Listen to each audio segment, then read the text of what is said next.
22കാരനായ കൊടും കുറ്റവാളി കരുതൽ തടങ്കലിൽ തിരുവനന്തപുരം ഐരൂർ സ്വദേശി ദേവനാരായണനെതിരെയാണ് നടപടി. പ്രതിയെ ഐരൂർ പോലീസാണ് കസ്റ്റഡിയിലെടുത്ത് ജയിലിൽ അടച്ചത്. പോലീസ് ഉദ്യോഗസ്ഥനെ വെട്ടിയ കേസിലും പ്രതിയാണ് ദേവനാരായണൻ. VS അനുരാഗ് നൽകും വിവരങ്ങൾ. അനുരാഗ്, 22 വയസ്സേ ഉള്ളൂ ഈ വ്യക്തിക്ക്. ഏതെല്ലാം കേസുകളിലാണ് ഇതിനോടകം തന്നെ ഇയാൾ പ്രതിയാക്കപ്പെട്ടിട്ടുള്ളത്? ഇപ്പോൾ എന്തുകൊണ്ടാണ് പോലീസിന്റെ നടപടി?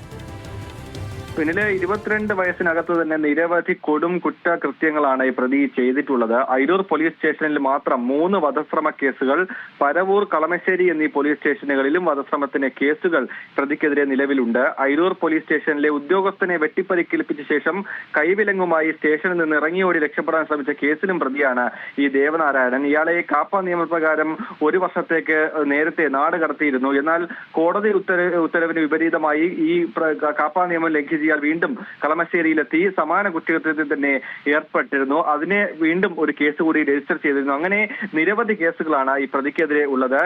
ഐരൂർ പോലീസ് നൽകിയ റിപ്പോർട്ടിന്റെ അടിസ്ഥാനത്തിൽ ജില്ലാ കളക്ടറാണ് ഇയാളെ കരുതൽ തടങ്കലിലാക്കാൻ ഉത്തരവിട്ടത്. അതിന്റെ അടിസ്ഥാനത്തിലാണ് ഇയാളെ ഇന്ന് കസ്റ്റഡിയിലെടുത്ത് കോടതിയിൽ ഹാജരാക്കി ജയിലിൽ അടച്ചത്. ഓക്കെ, വ്യക്തമാണ്. VS അനുരാഗാണ് വിവരങ്ങൾ നൽകിയത്. 22കാരനാണ് കൊടും കുറ്റകൃത്യങ്ങൾ ചെയ്തിട്ടുള്ള കേസിൽ പ്രതിയായിട്ടുള്ളത്. ഈ വ്യക്തിയെ ഇപ്പോൾ കരുതൽ തടങ്കലിലാക്കിയിരിക്കുകയാണ് ഐരൂർ പോലീസ്.